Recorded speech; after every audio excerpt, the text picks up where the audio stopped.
coming. I apologize, I'm going to have to read as well because I don't think I could get through this without reading. I also want to take a special moment to thank Colin and April, Rita, and the kids.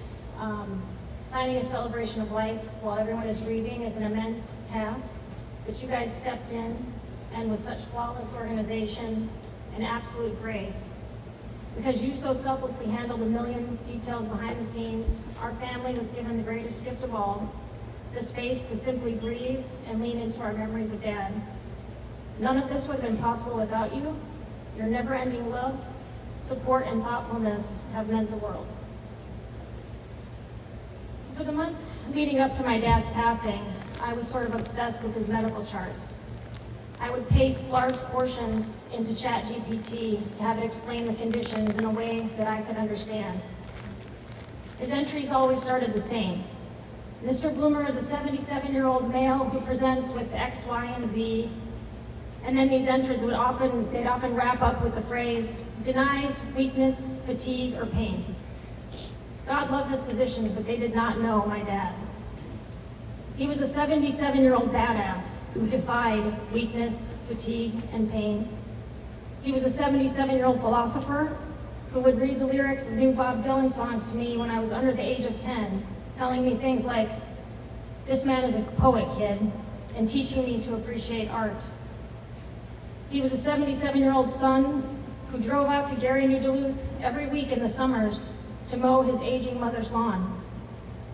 He was a 77-year-old perfectionist handyman and electrician who drove across the country with all of his tools in his truck to run new wire in my first house I ever bought in North Carolina, and who did it again 6 years later when I bought a place in Virginia.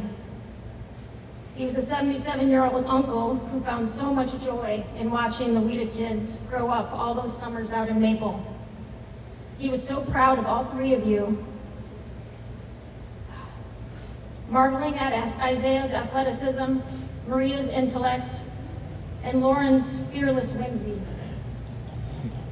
He was a 77-year-old pragmatist who didn't see the need to use more than one set of dishes that he would just wash over and over, but also a romantic who inexplicably, we discovered, seemingly saved every card we ever sent him.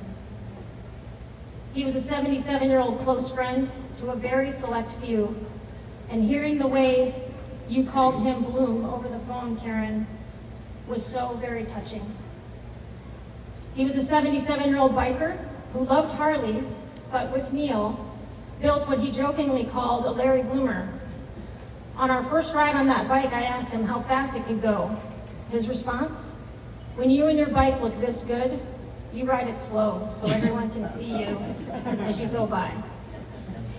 He was a 77-year-old Vietnam veteran whose advice to me when I left for Air Force basic training, against his wishes, was don't volunteer for anything.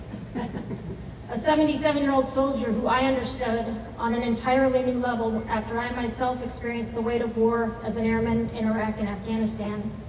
A 77-year-old pacifist who took more pride in my military successes than I ever did. He was a 77-year-old ex-husband and co-parent who never stopped loving and caring for my mother. And while he certainly was a 77-year-old stoic, he was also an absolute sweetheart, who I learned way too late was an amazing handholder. What he wasn't was a 77-year-old follower of any religion. Rachel asked Dad what he thought happens after we die, and he fearlessly replied, "I don't know, but I'm about to find out." There's an Andrea Gibson poem with their poetic take on what happens after we die that has anchored me and helped me get through these last few weeks, and I'd like to read just a little bit of it. Love letter from the afterlife. My love, I was so wrong. Dying is the opposite of leaving. When I left my body, I did not go away. That portal of light was not a portal to elsewhere, but a portal to here. I am more here than I ever was before. I am more with you than I ever could have imagined. So close you look past me when wondering where I am. It's okay. I know that to be human is to be farsighted, but feel me now, walking the chambers of your heart, pressing my palms to the soft walls of your living. Why did no one tell us that to die is to be reincarnated in those that we love while they are still alive? Ask me the altitude of heaven, and I will answer, how tall are you?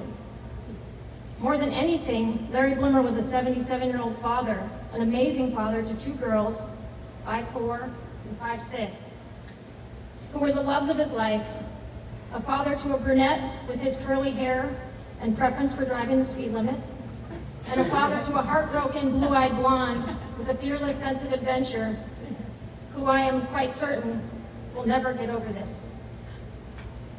Always the protector, he was a father who unburdened my sister and I with the choice of what to do at the end. He was the bravest, funniest, most lovely man I've ever encountered on the day that we lost him. There's a quote that says that all the art of life lies in the fine mingling of letting go and holding on. I hope we all can find the grace to strike that balance as we remember and grieve and celebrate my dad. And with that, I think we have some more music.